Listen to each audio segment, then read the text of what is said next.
The galaxy knew fear, and that fear had a name: the Kethamaran Empire. For 3,000 years, these alien hunters had swept through star systems like death itself, leaving nothing but empty worlds and silent space behind them.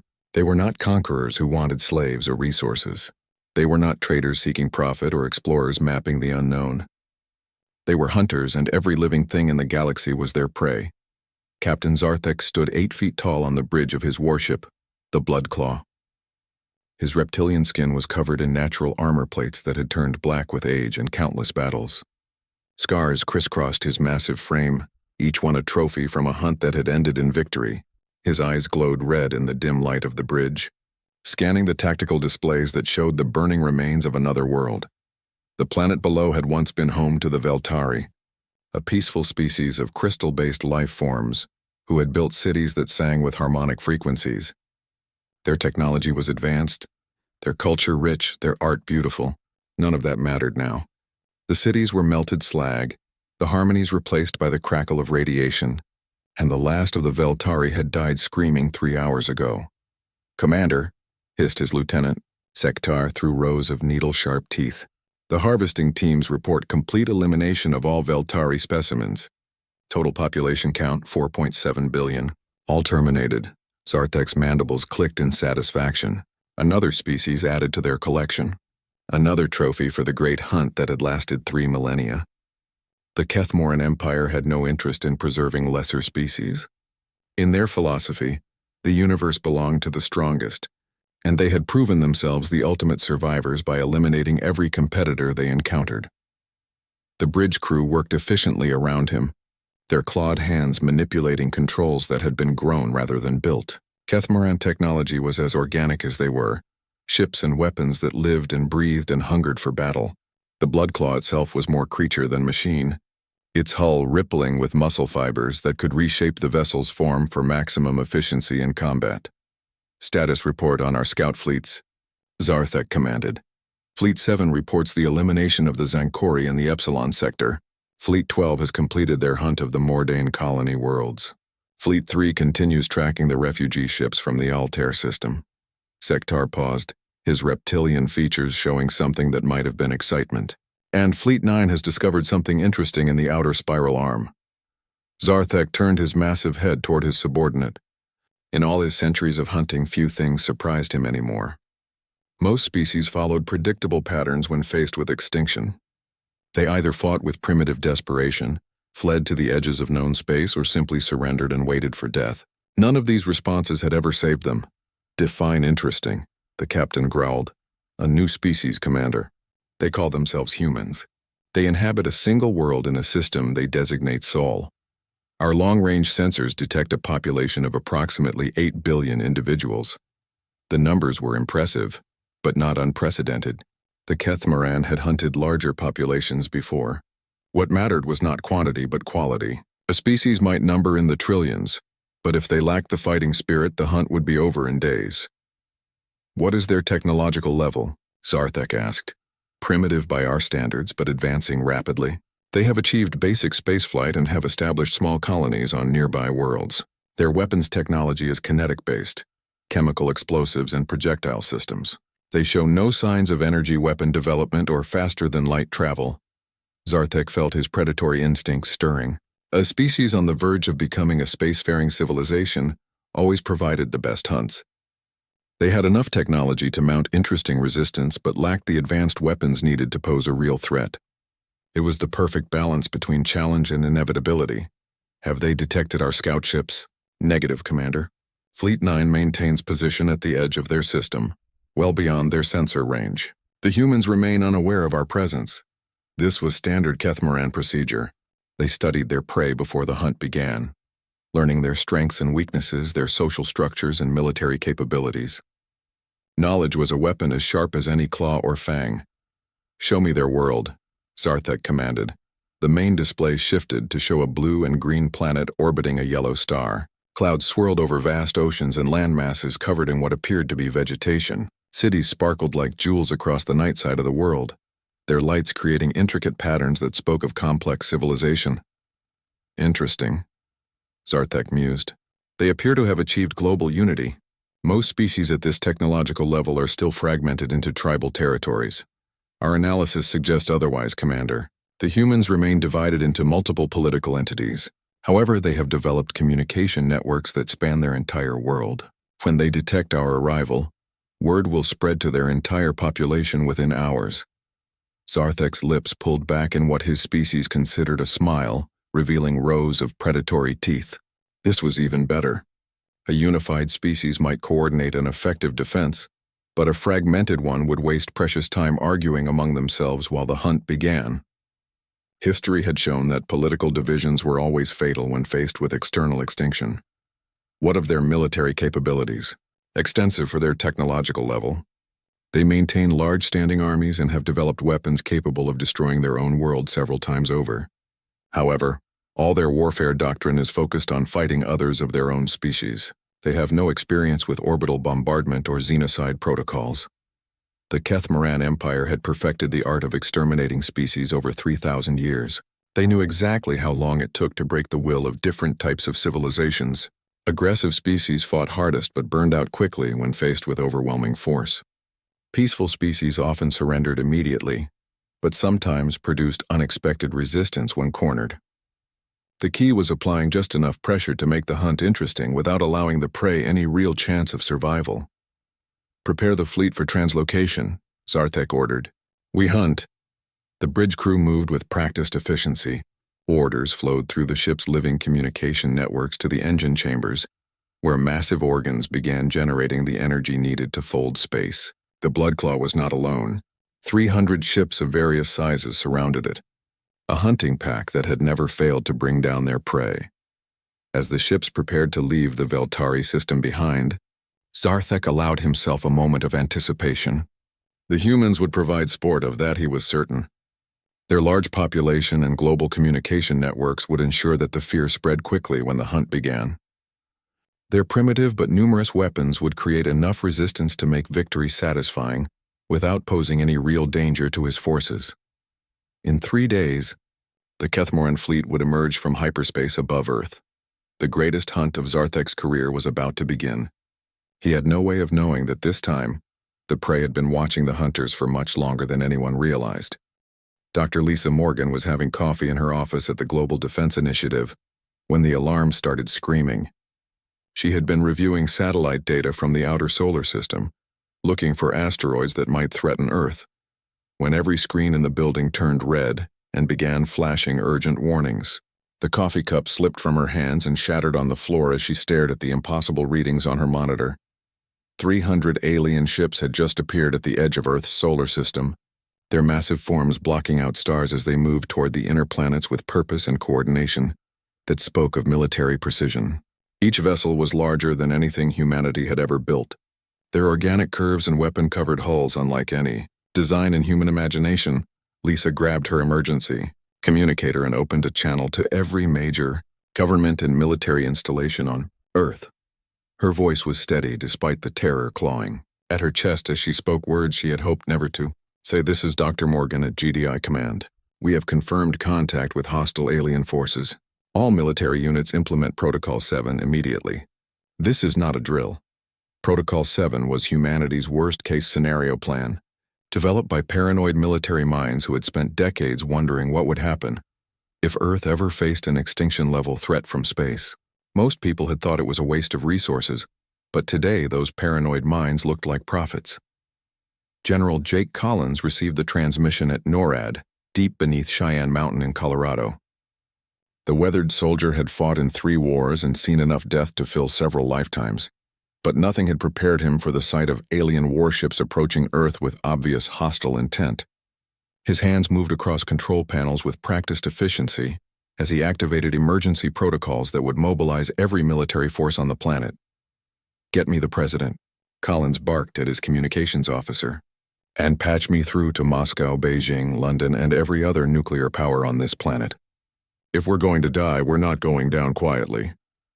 The alien fleet took 6 hours to reach Earth orbit, moving with deliberate slowness that suggested they wanted humanity to see them coming. As the massive ships positioned themselves above every major population center on the planet, people around the world stood in streets and parks and rooftops, staring up at the sky in amazement and terror. In New York City, police officer Danny Torres was directing traffic when the shadow fell across Manhattan. He looked up to see a ship the size of several city blocks hovering directly overhead, its hull covered in what looked like bone spikes and weapon emplacements that were clearly not decorative. The ship was so large it blocked out the sun, casting the entire city into an artificial twilight that made everyone on the streets look like ghosts. Danny had been a cop for 15 years and had seen every kind of violence and horror that humans could inflict on each other. But this was different. This was terror on a scale that made human conflicts look like playground fights. He activated his radio and tried to call for backup, but the airwaves were filled with similar reports from every precinct in the city. The aliens were everywhere.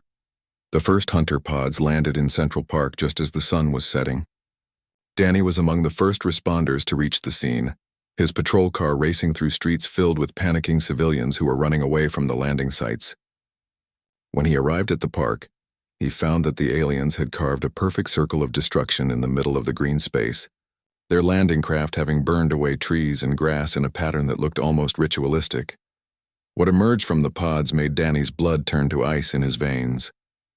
The creatures stood 8 feet tall on legs like tree trunks, their reptilian bodies covered in natural armor that gleamed like black steel. They moved with the fluid grace of born killers, each step perfectly calculated for maximum efficiency, their heads turned toward the gathering crowd of humans with eyes that glowed red in the growing darkness. These were not explorers or diplomats. These were predators, and every instinct Danny had developed in 15 years of police work screamed that he was looking at creatures that existed only to kill. Of the aliens raised what looked like a weapon that had grown from its own arm. The device hummed with energy that made the air itself vibrate, and when it fired, the blast reduced a police car to atoms in less than a second. The message was clear. Resistance would be met with overwhelming force. Within an hour, every major communication network on Earth was hijacked by signals from the alien fleet. Television screens, radio broadcasts, internet connections, and emergency alert systems all carried the same message, spoken in dozens of human languages with perfect pronunciation that suggested the aliens had been studying Earth for much longer than anyone had realized. The voice that spoke was cold and mechanical, translated from whatever language the aliens actually used into words that humans could understand. The message was simple and terrifying in its directness. People of Earth, you have been selected for the Great Hunt. We are the Kethmoran Empire, and for 3,000 years we have proven ourselves the apex predators of this galaxy by eliminating every species we encounter. You will provide sport for our hunters, and the strongest among you may survive long enough to provide interesting challenges. The message continued with rules that sounded like they had been refined over centuries of similar hunts. Humanity had 7 days to prepare. After that, the Kethmoran hunters would begin their work. Any attempt to leave the planet would result in immediate orbital bombardment. Surrender was not an option. The only choice was to run, hide, and fight as best they could while the aliens systematically hunted down every man, woman, and child on Earth. We have studied your species, the voice continued. Your weapons are primitive, your technology limited, your unity fractured by tribal divisions. You will provide adequate sport before your inevitable extinction. The hunt begins at dawn in 7 days. The transmission ended, leaving Earth in stunned silence. In command centers around the world, military leaders stared at screens showing alien ships that could wipe out human civilization in hours if they chose. The aliens weren't interested in conquest or resources or negotiation. They wanted to hunt humanity to extinction for entertainment. But the Kethmoran Empire had made a critical error in their assessment of Earth. They had studied human technology and military capabilities, but they had misunderstood something fundamental about human nature. When faced with extinction, humans didn't just panic and scatter like the other species they had hunted. Humans did something that had never occurred to the alien predators. Humans got angry. And angry humans were capable of things that would surprise even galactic apex predators, who thought they had seen everything the universe could offer. The next 7 days would teach the Kethmoran Empire a lesson about the difference between being a hunter and being human. Marine Staff Sergeant Chris Adams crouched behind the twisted remains of a city bus in downtown Chicago, watching 3 Kethmoran hunters stalk through the rubble-filled streets. It had been 3 days since the hunt began, and the aliens had already killed millions of people across the globe. But something was happening that the predators had not expected. Instead of running in terror or hiding in caves like the other species they had hunted, humans were learning, adapting, and fighting back with a fury that seemed to surprise even themselves. Chris had lost half his squad in the first day when they tried to fight the aliens using standard military tactics. The Catamaran were faster, stronger, and better armed than anything humanity had ever faced. Their natural armor could stop rifle bullets, their weapons could melt through tank armor like butter, and they moved with the coordination of a pack of wolves that had been hunting together for centuries. But humans had one advantage that no other species in the galaxy possessed. They were persistence hunters who had evolved to chase their prey across vast distances until it collapsed from exhaustion. More importantly, they were tool users who could adapt their hunting strategies faster than any predator that relied on natural weapons and instincts. "Squad, listen up," Chris whispered into his radio to the 6 Marines scattered around the destroyed intersection. "These things hunt like big cats. They rely on stealth, overwhelming force, and fear to take down their prey, but they've never faced a species that turned hunting into total warfare.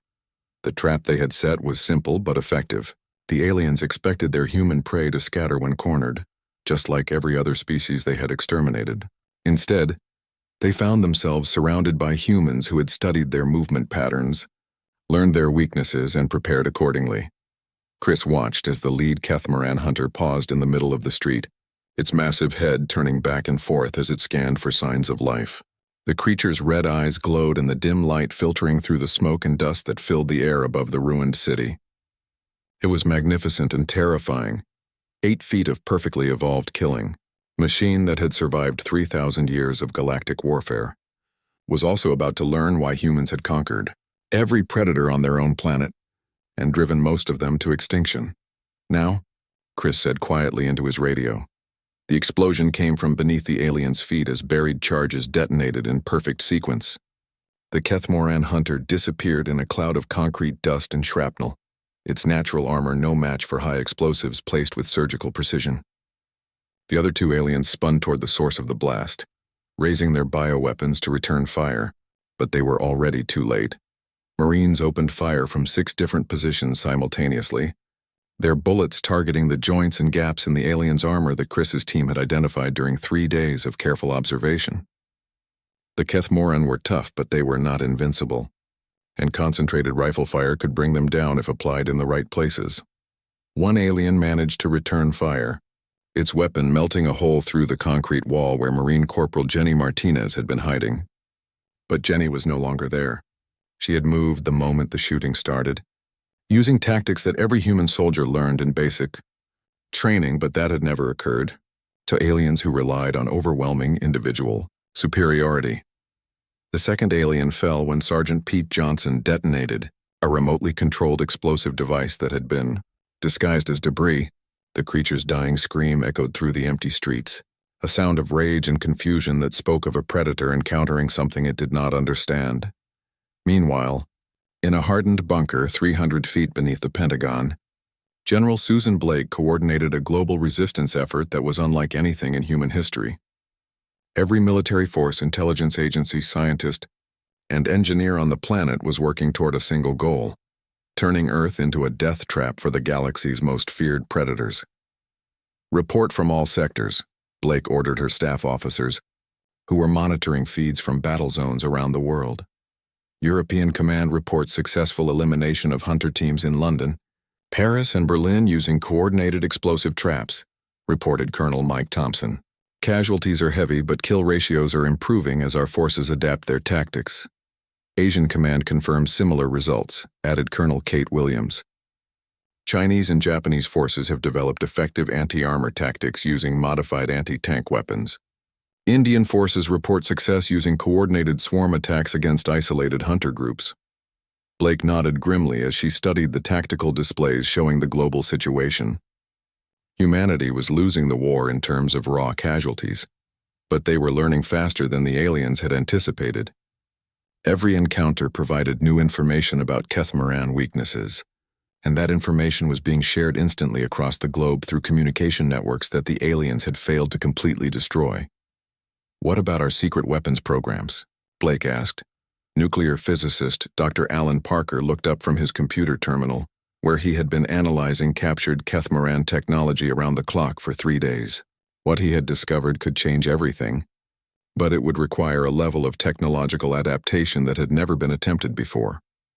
General, I found something critical, Parker said, his voice hoarse from exhaustion and excitement. Their ship shields are calibrated to deflect energy weapons like lasers and particle beams, but they've never encountered kinetic projectiles accelerated to significant fractions of light speed. Blake leaned forward, her eyes sharp with interest. Explain. Every species they've hunted used energy-based weapons technology. It's the natural progression for most civilizations because energy weapons are more efficient and easier to mass produce. But humans developed kinetic weapons first because we evolved from hunters who threw spears and rocks. Parker pulled up holographic displays showing the alien ships in orbit above Earth.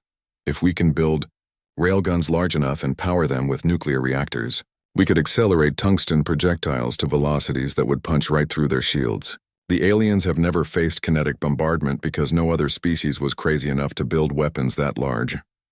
How long would it take to build these weapons? Blake asked. With every manufacturing facility on Earth working together and all safety protocols suspended, we could have the first prototype ready in 4 days. Blake was quiet for a moment, considering the implications. 4 days was an eternity when fighting an enemy that was systematically exterminating the human race. But it was also humanity's first real chance to strike back at the ships in orbit that had seemed untouchable. Do it, she ordered. And Dr. Parker, I want every engineer and physicist on this planet working on this project. We're going to show these aliens what happens when you hunt a species that builds weapons for a living. As reports continued flowing in from around the world, a pattern was becoming clear. The Kethmoran Empire had expected humanity to break and scatter like every other species they had hunted. Instead, they found themselves facing an enemy that got more dangerous the longer the fight continued. Humans were learning from every encounter, sharing information globally and adapting their tactics faster than the aliens could respond. The hunters were about to discover that they had chosen the wrong prey.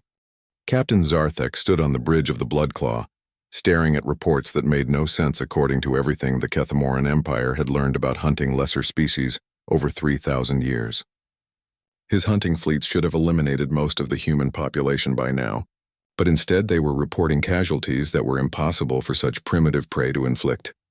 Commander, Sektar approached with obvious reluctance, carrying data tablets that glowed with urgent battle reports. We have lost contact with Hunter Group 7 in the human settlement called Chicago. Last transmission indicated they were pursuing scattered prey through destroyed buildings. Zarthek's massive claws clicked against the organic controls of his command station as he reviewed the tactical displays. 3 hunter groups had gone silent in the past 6 hours, vanishing without distress calls or final battle transmissions. This had never happened before in the long history of the Great Hunt. What of the other hunting groups? Zarthek demanded. Hunter Group 3 reports successful termination of 10,000 humans in the settlement called Tokyo, but they lost 2 warriors to coordinated explosive attacks. Hunter Group 12 eliminated 5,000 in the city called London, but their leader was killed by projectile weapons fired from multiple directions simultaneously. Each report was worse than the last. The humans were not fighting like prey. They were fighting like predators, using tactics that the Kethmoran had never encountered from species facing extinction. Instead of scattering in terror, they were coordinating attacks. Instead of using their best warriors as individual champions, they were organizing group assaults that overwhelmed superior alien hunters through sheer numbers and tactical precision. Sir, another bridge officer called out urgently, we are detecting massive energy signatures from the human planet's surface. Multiple locations are showing power buildups that exceed anything in their previous technological assessments. Before Zarthek could respond, the first railgun fired from a hastily constructed facility in the Nevada desert. Dr. Alan Parker had worked without sleep for 4 days, coordinating the efforts of every engineer and physicist on Earth to build humanity's first orbital bombardment weapon. The tungsten projectile accelerated through the atmosphere at a significant fraction of light speed, striking the Kethmoran destroyer Razorclaw with the force of a nuclear explosion. The alien ship's shields, designed to deflect energy weapons, offered no protection against solid matter moving at relativistic velocities. The projectile punched through the vessel's hull like it was made of paper, triggering secondary explosions that tore the ship apart from the inside. Debris rained down on the Pacific Ocean as humanity's first successful strike against the orbital fleet lit up the sky like a second sun. Commander Betty Walsh stood in the control room of the Nevada facility, watching telemetry data that confirmed their impossible success. A former Air Force pilot who had been grounded by budget cuts, she had volunteered to command humanity's most desperate weapons project because someone had to be willing to fight back against impossible odds. Target destroyed, reported Lieutenant Sam Rodriguez from the targeting station. Railgun is cycling for second shot. Estimated recharge time 4 minutes. Select the next target, Walsh ordered, and signal all other facilities that the weapon works. It's time to show these aliens what human engineering can accomplish when we're fighting for our lives. Around the globe, 6 more railgun facilities came online simultaneously.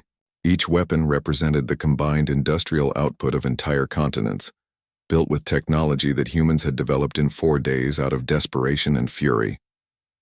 The aliens had assumed that primitive kinetic weapons could never threaten advanced space vessels, but they had never faced a species crazy enough to build guns the size of skyscrapers. The second volley fired from installations in Russia, China, Australia, Brazil, South Africa, and Canada. Tungsten projectiles streaked through space toward the Catamaran fleet, moving too fast for the aliens to intercept and hitting too hard for their shields to deflect. 5 more alien ships exploded in the vacuum above Earth, as humanity announced that the hunt was no longer one-sided. On the surface, the ground war was changing just as dramatically. Former NASA engineer Dr. Rachel Clark watched her orbital defense grid come online from a bunker beneath Houston. Satellites that had been designed to study weather patterns and map terrain were now armed with tungsten rods that could strike ground targets with devastating precision. All satellites report, ready for bombardment operations, her assistant reported. We have targeting data on 47 Catamaran hunter groups currently operating on the surface. Fire at will, Clark ordered. Show them what happens when you hunt humans on their own planet. The tungsten rods fell from orbit like spears thrown by an angry god, striking alien hunting parties with accuracy that left no room for escape. Each rod hit with the force of a meteor, creating craters where Catamaran hunters had been standing moments before. The aliens had superior individual weapons and armor, but they had no defense against weapons that struck from space at orbital velocities. But the real shock came when Earth's counterattack reached beyond the solar system. Using star charts captured from destroyed alien ships, human forces began planning strikes against Catamaran supply lines and outposts across 3 star sectors. Commander Jack Turner, a submarine captain who had been chosen to lead humanity's first interstellar military operation, stood in the control room of a captured alien vessel that human engineers had retrofitted with Earth weapons. Navigation: plot a course for the Catamaran supply depot at Zerion Prime. Turner ordered his mixed crew of human soldiers and captured alien technology. Weapons: prepare the nuclear warheads for delivery. We're going to teach these hunters what total war means when humans decide to hunt back. The ship that humanity had designated Hunter Killer 1 was unlike anything that had ever existed in the galaxy. It combined alien faster-than-light travel with human weapons systems and human tactical thinking. The Catamaran had built their ships for hunting individual targets, but humans had built weapons for destroying entire civilizations. As the ship disappeared into hyperspace, carrying humanity's declaration of war to the stars, Captain Zarthek received reports that his fleet was under attack by weapons that should not have existed. The humans were using kinetic bombardment, orbital strikes, and coordinated ground tactics that no prey species had ever developed. "Commander," Sektar said quietly, his voice carrying the first hint of fear that Zarthek had ever heard from his lieutenant, "the humans are not behaving like prey. They are behaving like predators." Zarthek stared at the tactical displays showing his fleet taking losses for the first time in 3,000 years. The humans had done something that no other species in the galaxy had accomplished. They had turned from hunted to hunters in less than a week, and they were doing it with a systematic efficiency that spoke of a species that had evolved specifically for warfare. "Recall all hunting groups to the ships," Zarthek ordered. "We are leaving this system immediately," but it was already too late. Humanity had tasted alien blood, and they wanted more. Admiral Steve Harrison stood on the bridge of the human warship Retribution, watching the last Kethmoran fortress burn in the toxic atmosphere of their homeworld. 5 years had passed since the aliens first arrived at Earth expecting an easy hunt, and in that time humanity had done something that no other species in galactic history had accomplished. They had not only survived the Great Hunt, they had turned the hunters into the hunted and followed them across the galaxy to end their reign of terror forever. The planet below had once been the heart of an empire that controlled thousands of star systems and had exterminated billions of intelligent beings across 3 millennia. Now it was a graveyard, its cities reduced to radioactive craters and its population extinct. The irony was not lost on Harrison that humanity had become exactly what the Kethmoran had been, but with one crucial difference. Humans fought to protect life, not destroy it. "Sir," reported his communications officer, Commander Lauren Brooks, "we've confirmed the destruction of the last Kethmoran breeding facility on Xerion Prime. The species is functionally extinct. There are no surviving populations anywhere in the galaxy." Harrison nodded grimly as he studied the tactical displays showing the results of humanity's 5-year campaign of systematic extermination. The same methodical approach that had made the Kethmoran such effective hunters had been turned against them by a species that understood warfare on a level that the aliens had never imagined possible. The war had not been easy. Humanity had lost billions of people in the initial invasion, and the counterattack had cost billions more as human fleets pushed deep into alien territory. But humans had advantages that no other species possessed. They were persistence hunters who never gave up, tool users who could adapt any technology to serve as a weapon, and social creatures who could coordinate military operations across galactic distances. Most importantly, humans fought for reasons that the Kethmoran had never understood. The aliens hunted for sport and dominance, viewing other species as prey to be eliminated for entertainment. Humans fought for survival, for revenge, and for the protection of every innocent life in the galaxy. When those motivations aligned with human technological innovation and tactical flexibility, they created a military force that was unstoppable.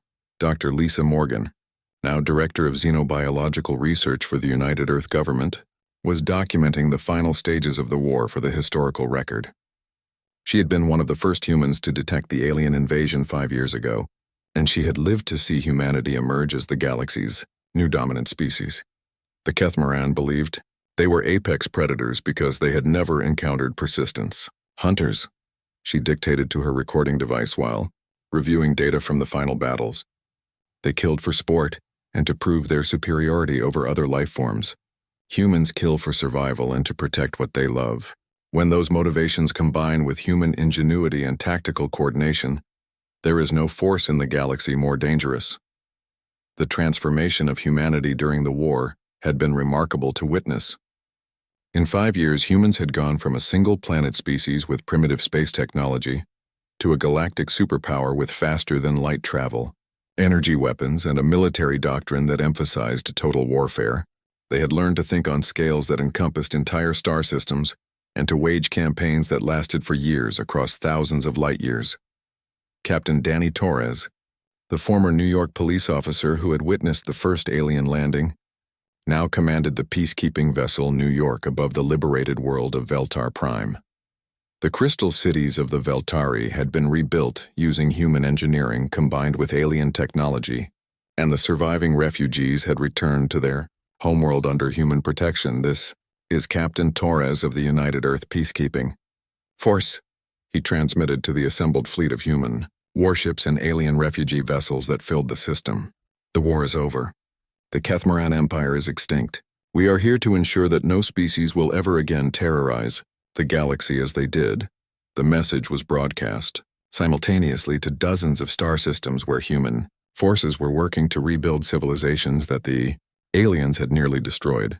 Humanity had inherited a galaxy filled with traumatized survivors and empty worlds, but they had also inherited the responsibility to ensure that nothing like the Great Hunt could ever happen again. The cost of victory had been enormous. Earth's population had been reduced from 8 billion to 3 billion during the invasion and the subsequent war.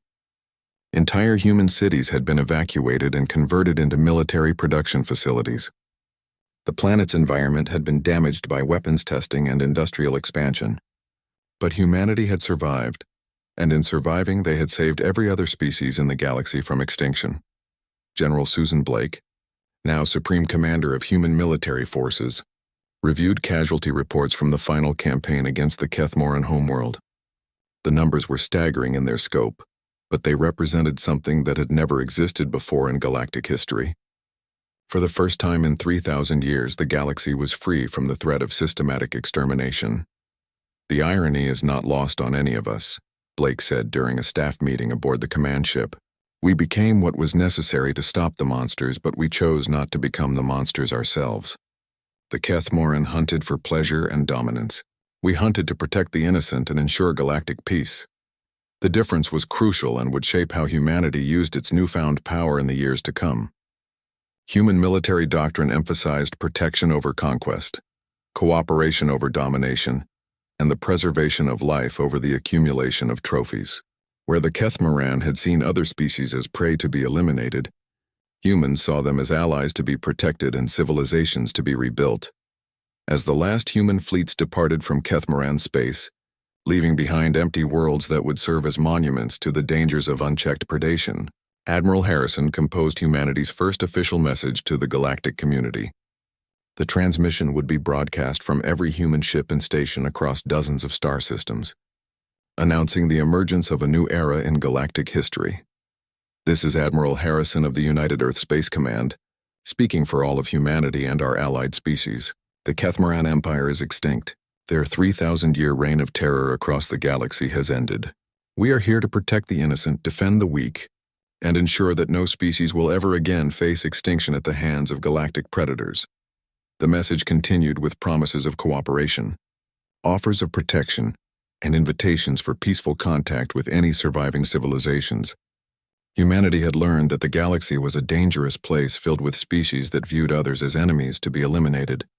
But they had also learned that with sufficient determination and technological innovation, even the most dangerous predators could be stopped.